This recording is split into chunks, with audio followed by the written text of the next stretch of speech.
Bismillahirrahmanirrahim. Kita lanjutkan pembahasan hadis nomor 2 kitab Riyadhus Shalihin. Wa an ummil mu'minin Ummi Abdillah Aisyah radhiyallahu anha qalat qala Rasulullah sallallahu alaihi wasallam ya'ju jaychun kal ba'ta fa idza kanu bi bayda'a min al-ardi yukhsafu bi awwalihim wa akhirihim.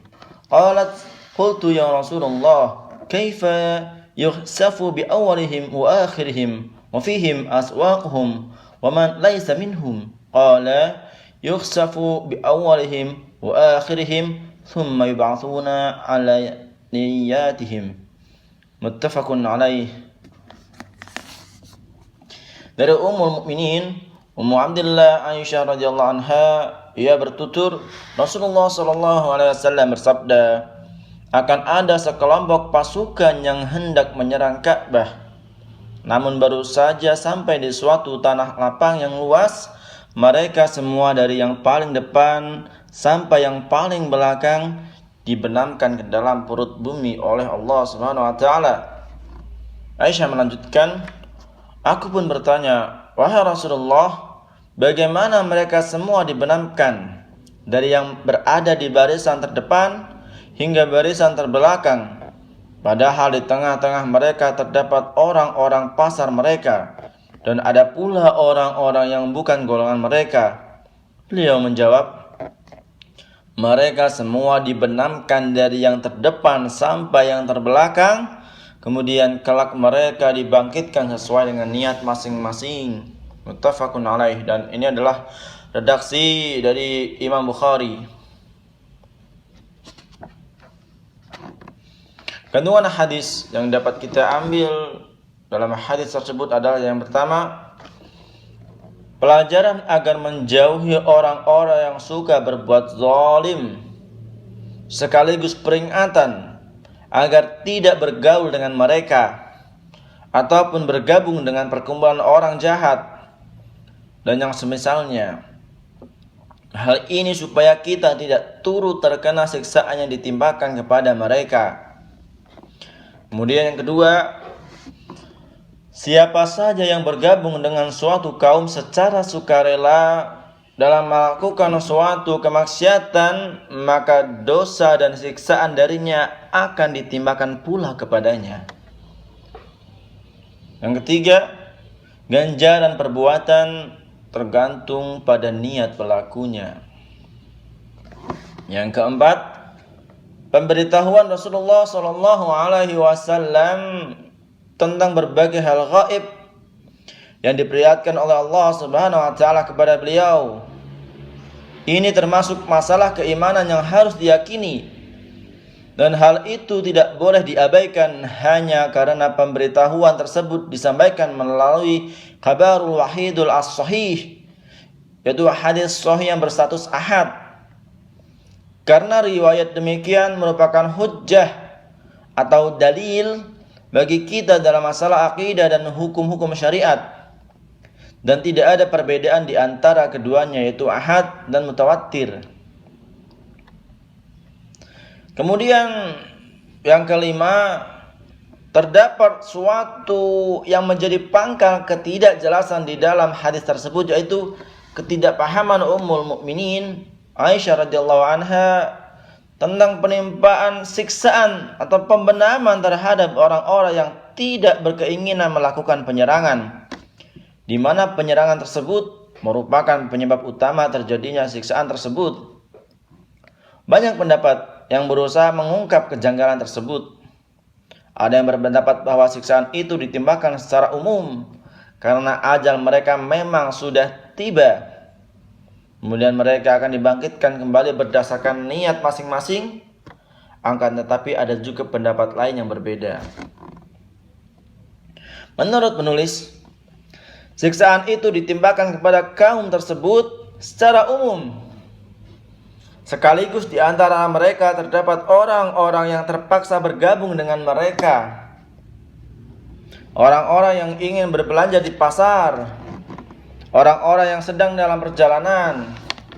Sebab orang-orang itu tidak takut akan fitnah yang ditimpakan tidak hanya terdapat orang-orang zalim, tetapi juga mereka ikut terseret karena kezaliman tersebut meskipun hal ini sama sekali tidak diinginkan. Oleh karena itulah mereka diikut sertakan bersama orang-orang zalim tersebut. Yang demikian ini sebagaimana ditunjukkan dalam beberapa ayat Al-Quran dan hadis-hadis Nabi SAW, bahwa Nabi Muhammad SAW bahwa siksaan yang ditimbakan oleh Allah Subhanahu wa taala akan mencakup orang-orang solih karena mereka tidak marah karenanya. Mereka tidak marah ketika melihat suatu kemungkaran, dan yang selamat darinya hanyalah mereka yang melakukan perbaikan. Allah Subhanahu wa taala berfirman, "Falaula kana minal quruni min qablikum ulu baqiyah فلولا كان من القرون من قبلكم أولو بقية ينهون عن الفساد في الأرض إلا قليلا ممن أنجينا منهم واتبع الذين ظلموا ما أترفوا فيه وكانوا مجرمين وما كان ربك ليهلك القرى بظلم وأهلها مصلحون." Maka mengapa tidak ada di antara umat-umat sebelum kamu orang yang mempunyai kekuatan yang melarang berbuat kerusakan di bumi, kecuali sebagian kecil di antara orang-orang yang telah kami selamatkan. Dan orang-orang yang zalim hanya mementingkan kenikmatan dan kemewahan, dan mereka adalah orang-orang yang berdosa. Dan Rabb-Mu tidak akan membinasakan negeri-negeri secara zalim selama penduduknya orang-orang yang berbuat kebaikan. Quran Surat Hud ayat 116-117. Ini merupakan indikasi yang mengungkap salah satu sunnatullah dalam kehidupan berbagai umat manusia. Umat yang suka kerusakan dengan memerintahkan orang-orang untuk beribadah kepada selain Allah Subhanahu wa taala dalam bentuknya yang beraneka ragam. Lalu di antara mereka ada beberapa orang yang menolak perintah tersebut. Maka orang-orang itulah yang selamat sehingga tidak akan ditimpa siksaan dan kebinasaan. Sedangkan umat yang ada di antara mereka terdapat orang-orang yang berbuat zalim dan melakukan kerusakan, lalu tidak ada seorang pun yang bangkit untuk mencegahnya, atau tidak ada yang berani mengingkarinya. Sementara tidak terdapat orang-orang yang mampu memberi pengaruh positif terhadap realitas yang rusak itu. Maka sunnatullah berlaku kepada umat tersebut, yaitu berupa pembinasaan, baik pembinasaan sampai ke akar-akarnya maupun pembinasaan yang melemahkan dan merusak mereka. Bagaimanapun dua kemungkinan tadi sama-sama berakibat pada lenyapnya suatu kaum yang zalim dan digantinya mereka oleh kaum yang lain. Dari situ tampaklah nilai dakwah menuju Allah Subhanahu wa taala, yakni dalam lingkup pembersihan bumi dari kerusakan yang telah merajalela. Sebab dakwah merupakan benteng keamanan bagi seluruh umat dan bangsa. Bagi para juru dakwah, sesungguhnya dengan berdakwah mereka tidak hanya melaksanakan kewajiban terhadap Rabb Subhanahu wa taala dan agama saja, namun dengan dakwah mereka telah menghalangi umat-umat dari kemurkaan Allah beserta azab dan sanksinya. Demikian pembahasan hadis nomor 2, mudah-mudahan menjadikan pelajaran kepada kita bahwa ketika kita meninggal nanti, maka kita akan dibangkitkan sesuai dengan amal dan juga niat kita.